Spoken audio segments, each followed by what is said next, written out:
Thanks all for joining our February monthly meeting. I'm very excited about this meeting. Today is all about the county. We don't get too many county meetings, and this is great. In fact, actually, I don't think we've even had Walter, Ray, or Mark. Mark, we had you when you were campaigning, but I don't think we've had you back. Correct me if I'm wrong. So I'm very excited to have you all here. Walter, do you want to start? Okay, sure. So thank you for inviting me, Amanda. I appreciate this opportunity to talk about what's going on with the county Democrats. As you can imagine, we all know that many of the towns are engaged in their municipal elections.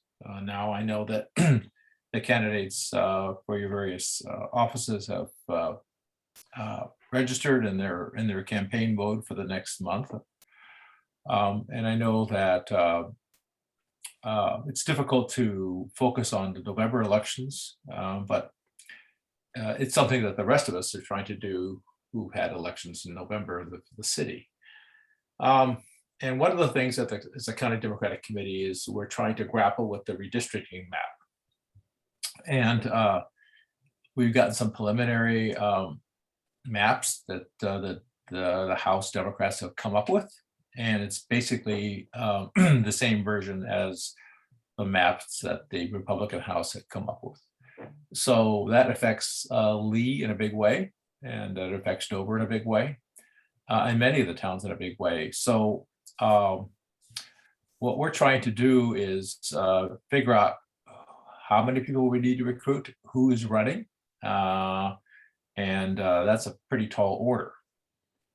So I know I sent a lot of you an email. I let Amanda know that I was going to do that, and that one of the ways that we can get this organized a little more efficiently is to ask for volunteers to serve at the county level for important functions like candidate recruitment and campaign support and training.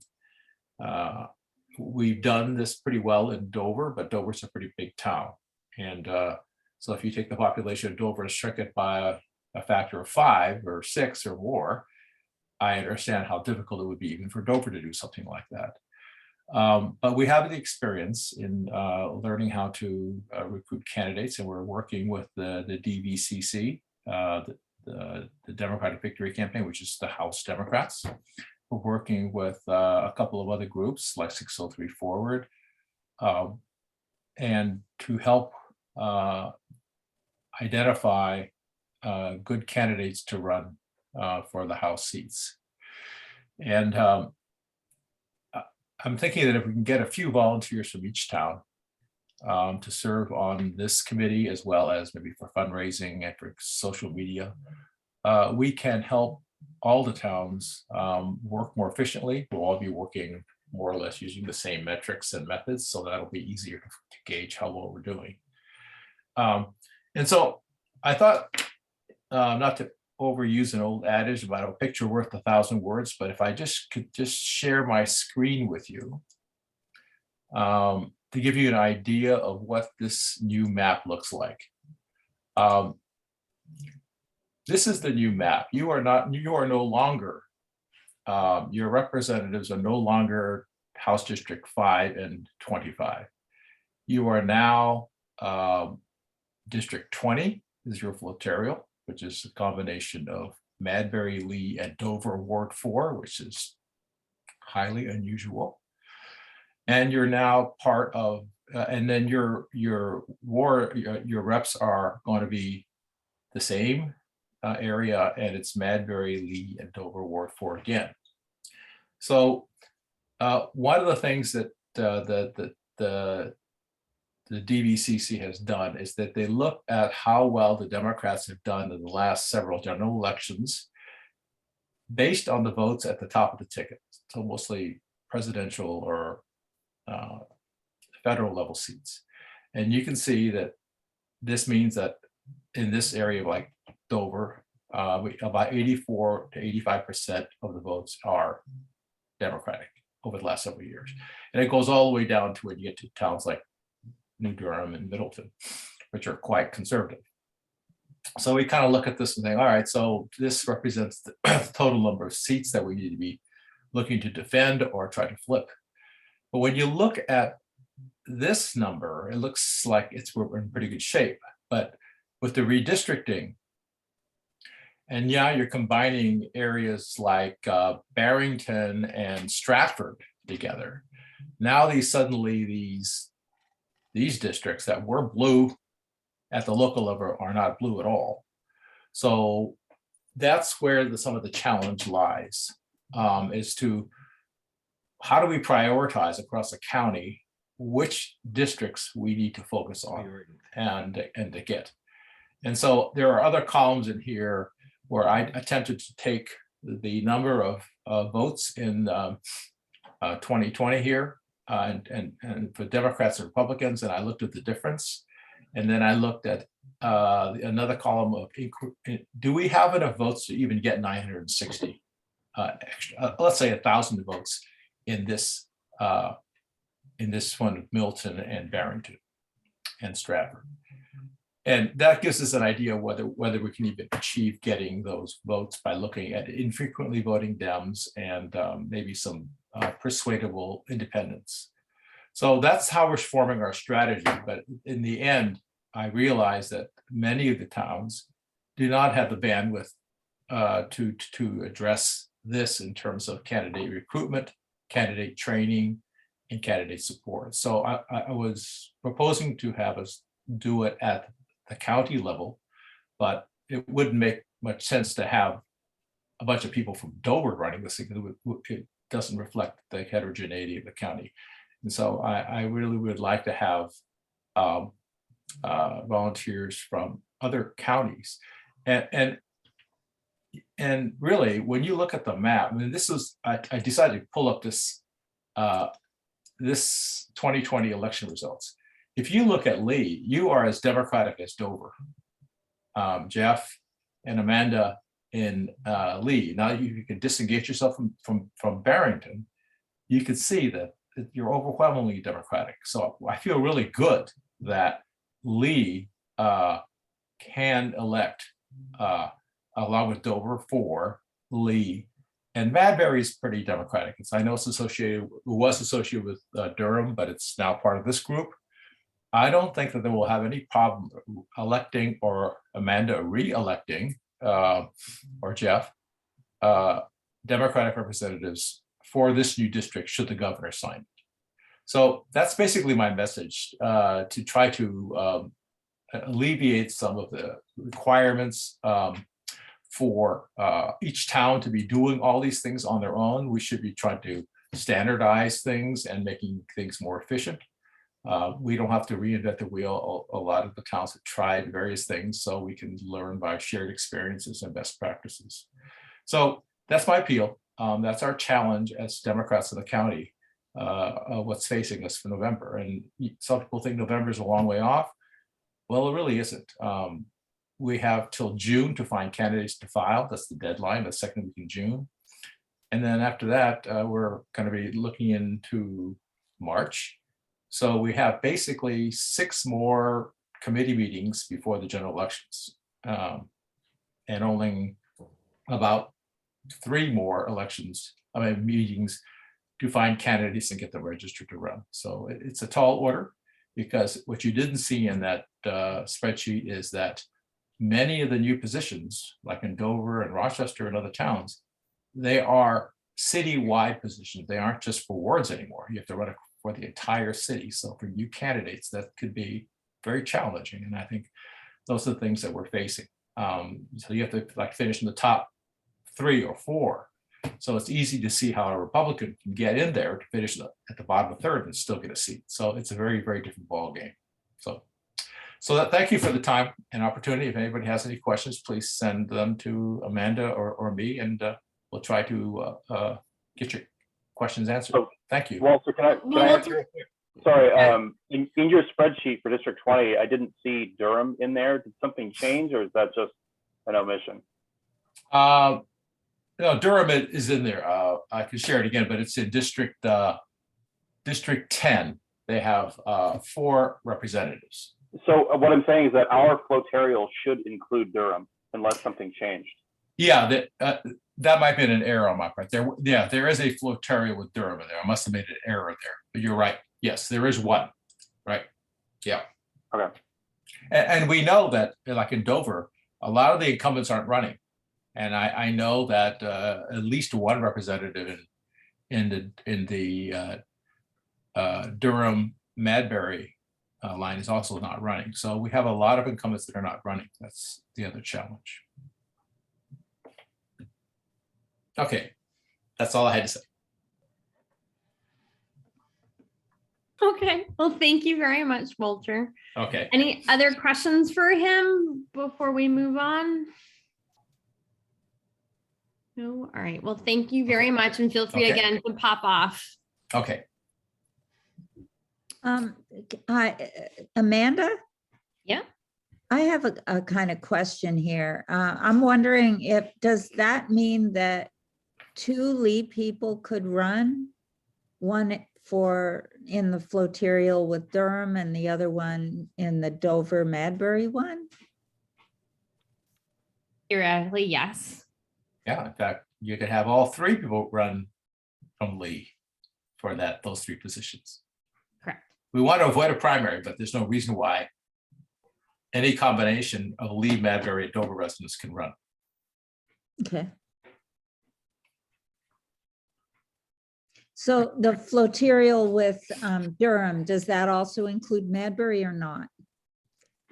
I'm not sure. I think it does. It does, yeah. Yeah. Okay.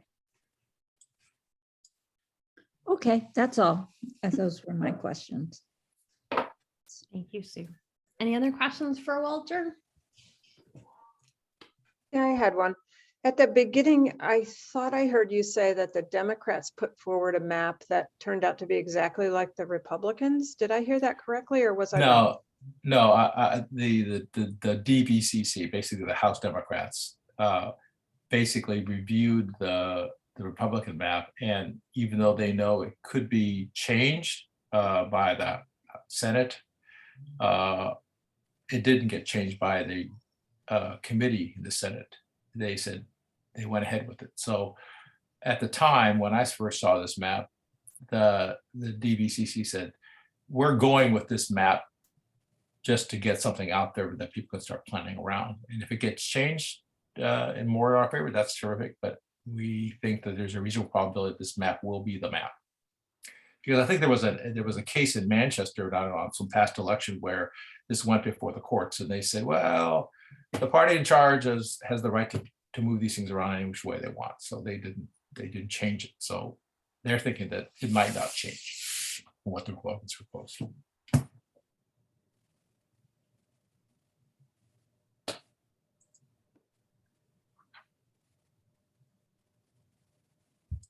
Okay, well, thank you, Deb. All right, awesome. Thank you again, Walter. Appreciate you being here. Mark or Ray, who wants to go next? Ray, I'll follow Mark. Okay, all right. I'll start. So thank you guys for having me back. Like Representative Gorgu said, I haven't been back since I was running for sheriff, but I'm happy to share some updates with you guys. Since being elected, we've been really busy trying to basically continue to, drive the message home, keep the narrative alive in regards to like law enforcement reform, centralizing resources, because a lot of these new trainings, they're new for law enforcement. They're tasking, you add 5 more hours a year to law enforcement. Now we're freaking out because we're like, well, how are we gonna go call the call and stuff? So some of the things we've been doing at Stratford County Sheriff's Office, we've partnered with Frisbee Hospital in regards to security. If you guys aren't aware, a little over a year ago, they had a security officer get injured and unfortunately did not survive. And so HCA made it their point to, they had some sort of roundtable discussion where they listened to their employees and some of the visitors to Frisbee. You know, a lot of people can't come to Wentworth Douglas or go across the bridge to Portsmouth or even any of the freestanding EDs locally. So, you know, with partnering with the commissioners, you know, Mr. Bauer helped me navigate some of the policies, procedures, because law enforcement, healthcare, there's a lot of HIPAA stuff, and, you know, we're trying to navigate that. So, but we've been there now since November of 2021, and they haven't had one incident since, knock on wood. But that's a great partnership that I'm proud of, just because, you know, I value our first responders, our healthcare workers, especially during this COVID time. So we've been there. You drive by any day, you'll see a deputy there 24/7. So we're on top of that, we're partnering with Farmington School District, SAU 61. We have a full-time school resource officer there, and also a part-time, or not part-time, but she's there about 24 to 30 hours a week as a truancy officer to assist them. As you know, law enforcement as a whole, nationwide, we've gone through, you know, manpower shortages, you know, reallocating resources. So this is just, you know, the sheriff's office partnering with the town of Farmington Police Department, the school board, to continue serving the residents, basically. This is not, you know, the sheriff's office taking over or whatnot. This is us just providing a resources, because we're a different type of law enforcement. We're not going call to call to call on a daily basis with, you know, 2 patrol people on staff, and, you know, the school needs a resource officer there 8 hours a day. So this is just something that we're partnering with, and you know, we're excited here at the county because we're, you know, allowing the residents of Farmington to put their hard-earned tax dollars to work. Another thing, upgrade to the radio system. You know, Stratford County, you know, we dispatch for a number of smaller towns, medium-sized towns, and we have an aging radio system. It's about 11 years old now. And there's nothing more important than being able to communicate with our dispatchers, because they're the ones that are our eyes and ears when we're responding to a medical emergency, a law enforcement emergency, anything. Wires down on the side of the roads, you know, especially as you get further up to the Middleton area, New Durham area, where the roads are, I mean, during the wintertime, you can have a tree down, someone goes off the road, you need response. So we're upgrading that, and we're hoping in the next few weeks or so, we get that finalized. You know, shout outs to the federal delegation, Maggie Hassan, Senator Shaheen Pappas, and Senator Custer for assisting us in getting some of the funding for this project. And also shout out to our executive committee at the delegation for understanding how significant this is, and putting it to the forefront of their notes, I guess you could say, for this year. So we're hoping to get some answers in the next few weeks once they decide. So we're excited about that. In another 2 months, you know, I'll be partnering with Sherman Williams, the paint company. A lot of sheriff's offices across the country. I've gone to Florida a couple of times to shadow a couple of the sheriff's departments down there. They partner in regards to a graffiti removal. So, you know, it's a free service. It's usually done by the sheriff's offices in those counties. Everything's donated. It's just, you know, be the manpower to get that done, which we can do, you know, whether it's volunteer, whether I'm going out there myself. You know, I have an SUV with the trailer hitch. I'll go out there and just try to help keep some of our historic buildings and signs, you know, like they should be, I guess you could say. But that's something that, you know, once we roll it out, we'll have more announcements. We'll be offering businesses, business owners, schools, any, you know, basic parks, you know, you fill out the form online, and we'll get to you within, you know, a week, see what we can do. Sherman Williams will be able to assist us with matching the paint, removal, stuff like that. So we'll have the necessary training. I'll be heading down to Essex County Sheriff's Office in Massachusetts in a few weeks because they've been doing this for the last 20 years. So they have a full unit. I think there's like 6 different units that go across the county in Essex County to do this. So primarily focusing in the Lawrence area, Methuen area, North Andover area. So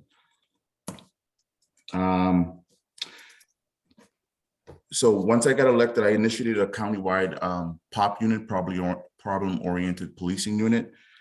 We've impacted so far a lot of quality of life issues here in the county. There should be a press release soon once all the information gets released. So that'll be something that's be coming out in a few days. We partnered with the FBI Safe Streets, Rock County Sheriff's Office, Portsmouth Police Department to try to help, like I said, some of the quality of life issues here in Stratford County. We're not just going after the drugs, but we're going after anything to do with quality of life. Especially in the smaller towns where they don't have the resource or the manpower. So our units, assisting them in addressing some of their issues there, whether it's illegal dumping or, broken and, stolen cars or whatnot. So we're trying to centralize our resources and make the sheriff's office something that, everyone can touch, I guess, and we can assist with. I'm excited to announce in today's age, cybersecurity is huge. So we have a deputy.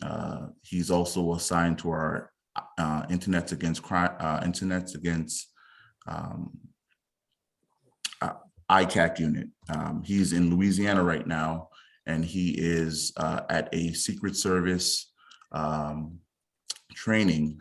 In a week after he graduates, he will be returning with about $50,000 in free equipment from the Secret Service to help us assist all of our law enforcement partners in Stratford County with anything to do with getting into computers, anything to do with cybersecurity, also to protect our county cybersecurity infrastructure. So I'm happy to say that, the Secret Service, federal government's been a huge asset. There is funding out there, and I will tell you, if there's one thing County Administrator Bauer has taught me is there is money there. You just gotta go after it, I guess. So that's what we're doing. We have a guy down there. He's been there for 3 weeks or so, and this will be his 4th week, and he'll be returning about $50,000. I told him he must pass though, because he has to pass. If he doesn't pass, he doesn't get that free $50,000 of equipment. So that's going to be great. Lastly, I partnered with Fight for Crime Against Kids. I realized growing up, it was very important because your environment is what molds you. So growing up in Florida, we were taught that law enforcement, they're only going to come around when you're in trouble, right? So I've learned since moving to Massachusetts at a young age that law enforcement in our schools, I was able to see that they're humans. They have a badge, they wear a gun, but they're just like me and like you. And that's what helped me become the young man that I am today. And that's what helped my siblings become what they are today. And that's why I believe that education early on, whether that's teaching our kids that law enforcement is here to help you. We're here to guide you, but when you mess up, we're going to address it, but it's not the end of the world. So I'm excited about that partnership. So you guys will be seeing a lot more of that come out in the next few months with that partnership. If you ever need anything, or you just want to pick my brain or give me an idea, you can always reach me at 603-742-4960. That's the sheriff's office line. I'm usually available mid-mornings. We can set up an appointment, sit down, have coffee, set up a Zoom. I try to make myself available for the residents. So thank you, guys. So I have a question for you, Mark. Yes, sir. The difference between graffiti and street art. I think that's a good one, Martin. I think street art is usually on a billboard. That's my guess. And then graffiti is usually on something that supposed to say something else, but then something's written over it with another message. I don't know. I mean, I think depends on where you go. You know, what we're focusing on here is, you know, the small mom and pop stores in Lee or Dover that have something written on their windows or doors that they don't want there. And, you know, they shouldn't have to pay, you know, to do that if I can partner with a company to provide that service for free. And I mean, that's the only thing I could think of. You know, street art in some areas, that's educational. It's awesome. They have programs for that before and after school. Growing up in Lawrence, we had a graffiti art show at the Boys and Girls Club every year. So there is a difference for it, and it depends on the message. Thank you. Thank you.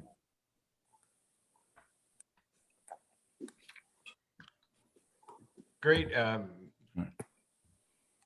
My name's Ray Bauer. I'm the county administrator, and I've been there for just short of 35 years now. So obviously one of the biggest things that we've been dealing with over the last few years is COVID, the last couple of years. And it continues to be an issue. I'm happy to say at this point, none of our residents at the nursing home, and as of yesterday, none of our inmates at the House of Correction have COVID. And we have a smattering of employees that do have it, and of course are out of work during the appropriate period of time. We're fully vaccinated at the nursing home, or there's a handful of people that operate under an exemption that I've allowed, and there's special precautions that we use as a result of that. And that's a federal mandate, as from the Center for Medicare and Medicaid Services. That mandate's been upheld in the courts, and as of yesterday, that mandate had to be completed by those employees at the nursing home. So, unfortunately, the county doesn't really get a lot of notoriety, which I guess maybe is good when you're in a position like mine. You can focus on what needs to be done. But our delegation votes on our budget that's coming up. Right now, there's, as was pointed out, there's 37 representatives. There will be 38 with the new redistricting. We used to have 38 representatives when I first started at the county. Then it shrunk down to 37. Now it appears it's going to go back to 38. So they go through or use a committee process to review different segments of our budget. We've just completed those 4 segments over the last couple of weeks. And then it would go to an executive committee, which is made up of 15 members elected by the balance of by the full delegation. And that 15 members will take their shot at the budget, and then it goes to the full delegation. And that full delegation meets in March. At the March meeting, certainly all these meetings are public meetings, and normally the opportunity for public comment is passed on the budget. However, our chair of the delegation, Peter Schmidt, always allows public comment at any point in the process. We've opened up all our meetings to Zoom, even though we actually need a quorum at meetings where the votes are counted or tabulated for the purpose of raising funds or anything to do with funding of the county operation. Our subcommittee meetings and some of the other meetings of the delegation do not require a quorum. And in fact, we didn't have one at the public meeting, but in fact, we didn't have any public. But they're always welcome to come. It's advertised, it's on our website, and articles taken out in Foster's to notify people of the meeting. I am happy to answer any questions. I can specifically talk about pretty much anything that we do at the county, whether it be the House of Correction, the nursing home, or any of our other operations. If anybody has anything specifically they'd like me to address, I'm happy to do it. Can I just make a plug for you? Because I've told Ray this several times in the last couple of terms, and that he is too good at his job and does not need the delegation to do anything, because he is just totally on top of it. And we're very lucky to have such an administrator who's on top of it. Ray, I think you're the best one in the state. So I just want to say thank you. Oh, well, thank you for that. It's very kind of you. I just actually finished a couple of weeks, about 2 months of helping Merrimack County out. It's a strange law in New Hampshire that when every nursing home has to have a nursing home administrator. So if your nursing home administrator leaves, you have to find somebody to cover for them who is a licensed administrator until they hire a permanent replacement. So I just had the pleasure of helping out Merrimack. So that's 4 counties in the last 2 years. Carroll, Rockingham, Hillsborough, and Merrimack, where I've spent some time as part of their nursing home group. So that's a challenge. When it's a challenge enough to run your own, and it's a heightened challenge when you're going someplace to kind of keep the status quo until a permanent replacement's found. But I've been kind of flattered to be asked to be in that position. The county commissioners have allowed me to do that, so that's been it's been a good undertaking. But thank you for that. That's very kind of you to say. Well, it's just the truth. Okay, does anyone have any questions for Ray? He is a wealth of knowledge, and if there's anything you want to know about the county, now is the time to ask it. Well, if there's no questions, I would just like to clear up one misnomer. That Stratford County has a contract with the federal government to house inmates in our House of Correction. We house a large population of inmates for the U.S. Marshal Service. So these are federal crimes. We also house immigration inmates. I want to be clear, we only house criminals. We do not house immigration inmates or people that are there for lack of proper documentation. The immigration inmates that we house all have been committed a crime. They've served their time somewhere in some jail, usually a prison, and then they come to us awaiting deportation, which is a part of their, which is always part of their sentencing. So those are the ladies and gentlemen that we house in the House of Correction for Immigration. So it's not, and sometimes there's a misnomer about that. So I just wanted to have the opportunity to clear that up. Wherever you were born or whatever your status is a certain in terms of being a citizen of the United States, the crime would be the crime. It would be the same. They're serious crimes that were committed by these ladies and gentlemen, and accordingly, they're with us awaiting their deportation.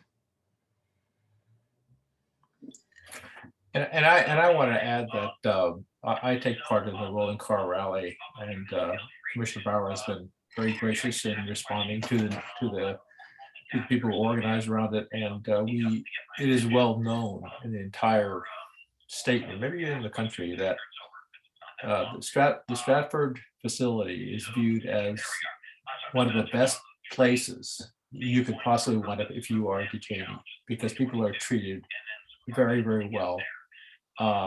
And a lot of the requests that we've made to the county to get things like internet or phone service, and the commissioner has been very, very responsive, been able to meet with us and talk with us.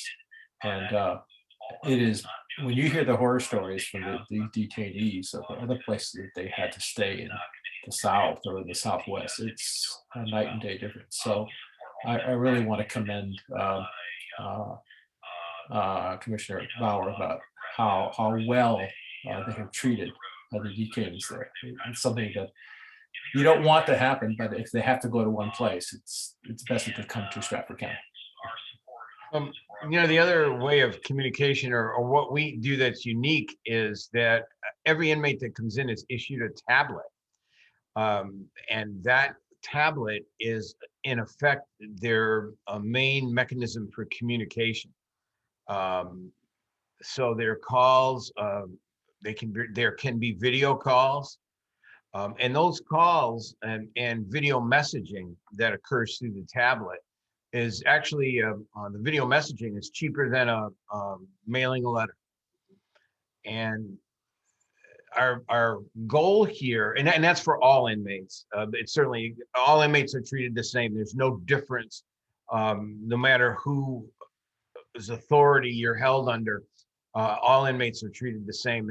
And having these tablets, which was we're one of the handful of places in all of New England that offer the tablets and offer it free to every inmate for the time of their while they're in custody, enables these ladies and gentlemen to effectively communicate with their families, to actually see their children, to even if they're a distance away.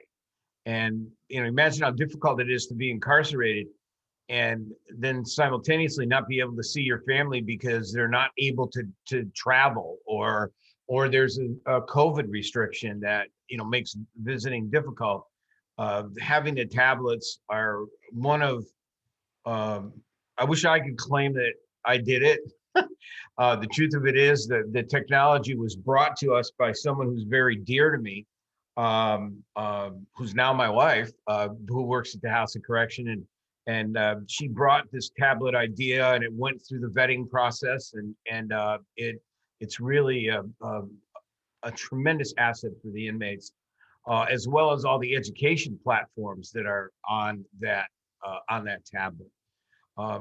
One other thing about immigration, because I know it's a sensitive subject, and I don't want there to be anything off the record. If there's anybody that wants to know about anything that we do at the county, then please, I ask you to not keep it in the back of your mind. Ask about it, no matter what it is. And we welcome, I spent a number of meetings, or spent amount of time meeting with the protesters that still to this day come by the House of Correction.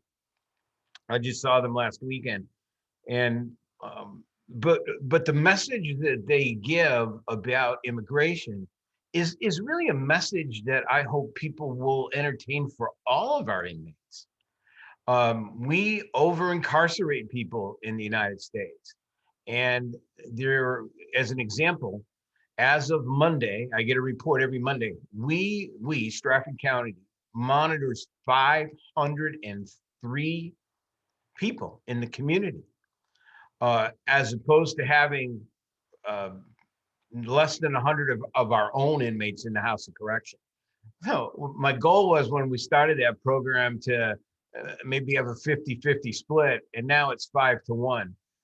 So not only is it less expensive to monitor these ladies and gentlemen in the community, but they can still work to support their family. And guess what? They're not all guilty.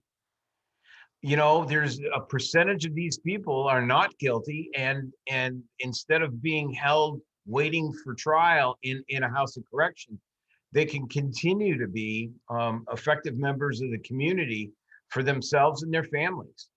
So, we're really happy about that. And we have a drug court and a mental health court, and a place for our inmates to live upon discharge if they don't have community support. All of those things are open in Stratford County. And I think really all of you I mean, the truth of it is, you supporting, without your support, we wouldn't be able to do what we're doing and offer these opportunities for, you know, these ladies and gentlemen to come back to being productive members of society. So, but if anybody has any questions, if anybody would ever like to see the jail, I'm happy to bring you through as a personal guided tour. Happy to fill you in about our programs. Yeah, something we're really proud of and proud to kind of show off. So keep that in mind at some time for a meeting. So I was in Leadership Seacoast a couple of years ago, and there we we go. got to, yeah, it was great. We got to tour the facility, and I was part of a group that went to a women's Recovery center. recovery center. Yeah. Do you still have that? It was Most great. absolutely. Yep. We have eight women in the women's recovery center, and we have 20 men in the male version of that. And that's simply a statistic. We have, I'll tell you that one of the biggest mistakes I made in my career is when we got some grant money to open up the treatment center. I opened it. We allowed inmates to apply. So I opened it for men, and 90% of the people that applied were women. I said, oh, what a mistake that was. So needless to say, within the next month or so, we had equal opportunity based on percentage of those incarcerated. So we have eight spots for women, 20 spots for men. And they live on their own, meaning in their own unit, and they go through at least 3 phases of treatment. Obviously, different treatment for men and women. That's the other thing we learned pretty quickly, that the treatment cannot be joint treatment. You know, I'm talking like group counseling and things. That doesn't work. That's totally ineffective. And we have a very high success rate because those are high offenders, can be in those particular treatment programs, pretty serious offenders, as well as our drug court, which we have, as of last week, we had 76 enrollees in our drug court program. So I have a question for you and Mark about, you know, where are we in this state and in the county on bail reform? You know, if you look nationally, as you said, Ray, lots of people are incarcerated that probably shouldn't be there because they can't afford bail. And that's our program. With us, okay, let me tell you, let me give you what happens. Someone is arrested by a police department, and they get arrested at night or in the evening, and the bail commissioner decides that they're going to be held till they brought in front of a judge the next morning. So one of my employees will visit with them prior to arraignment with the court, and they will do a complete interview, provide the court with a document that the court's kind of designed based on an interview. And then what that allows the court to do is make a real assessment about, is it really necessary to incarcerate this person? You know, isn't it a better opportunity for them to be released? And even if they're monitored by our community corrections program, which is part of that 506 people, 327 of them are pretrial release. So they're being held awaiting their time in court. And that's so we welcome bail reform. When bail reform passed in New Hampshire a couple of years ago, we were probably the only county that said, hurrah, and didn't have to do anything different. We were already doing all of those things that was designed by the legislature. And I know there's been some minor changes in bail reform, but that was fine with us. We were already doing it and then some. But still, we constantly look at those that we incarcerate. Maybe they weren't eligible for bail when they were first brought in, but maybe as spending some time with us, the situation is different. We'll reconsider and help them make motions to the court or supply testimony about how we can monitor them safely in the community. And that's hand in hand with the sheriff. I am 1,000% confident that Sheriff Brave supports us in that effort. And his deputies assist us with transports and monitoring of some of these ladies and gentlemen who are charged with more serious offenses. So, you know, it's a balancing act to keep the community safe, because not everybody is eligible for pretrial release. But I don't know, 5-1 in Little Stratford County is pretty good. And Thank you. I'll just add, Martin, to that too. And I think what is significant with Stratford County is the fact that some of these men and women can come into incarceration, but still be able to work off some of their, you know, court ordered, whether it's fines or whatnot, because we have a great work program. So I don't know if County Administrator Bauer wants to add to that, but we partner with a lot of outside companies, some of the ones that I'm sure you have in your living room right now, some of you. But I think that's a huge thing that I was pretty impressed with when I first started digging into what our county does to help some of these men and women based off of, you know, the bail reform. So, you know, as sad as it seems, some working in some of the programs that we offer in the jail might be the first time that these ladies or gentlemen have ever done any work in their lives. It's the only time they've ever been really held responsible, and we try and teach them a skill that becomes useful upon release. Right now, it's pretty easy in the sense of finding a job. It hasn't always been that way, but they help us do laundry for the nursing home and the House of Correction. General Linen is right in Somersworth, right in the city that I live in, and they are a large commercial laundry. We do some welding, we do some packaging for various companies, and we act as references for these ladies and gentlemen upon release, so that they can get a more permanent, stable job once they're out. Everybody that comes into our jail is going to be released. Nobody stays there forever. So our goal is to try and help them utilize the skills they have and be as productive as possible to once they are released. Thank That's you. So I have both a question. socially and economically. I have a question for you, Mark. yeah, We're surrounded by 3 states that have legalized marijuana, yes, sir. you know, and you and I both know that there are lots of people in this state that travel to any one of them to get their cannabis. What's your take on legalizing and commercializing and taxing marijuana? That's a great question, Martin. I have a lot of friends. I started my career out in Massachusetts. You know, as a young officer, it was pretty annoying at first, you know, pulling over a car with young juveniles with a baggie of weed, but now we have to we have to give them a hand summons. We have to put them through the process. Then you get into the whole juvenile diversion and all this stuff. So my opinion, just my opinion, because obviously it's in legislation right now. I believe that the state should find a way to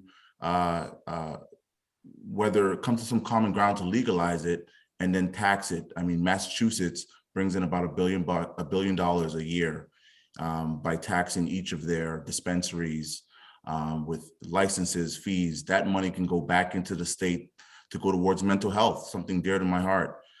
So I think that there's a way to do it. I know a lot of people are fearful of it. It's new, but let's not reinvent the wheel. Let's talk to Massachusetts, you know, see what they're doing that's going to fit for us. But that's my opinion. I think that obviously, you know, the state runs the liquor stores, and that's, you know, that's really the revenue in that area is pretty good. So I think we can figure something out with legalizing recreational marijuana. So Thank you. Okay, are there any other questions for our panelists tonight?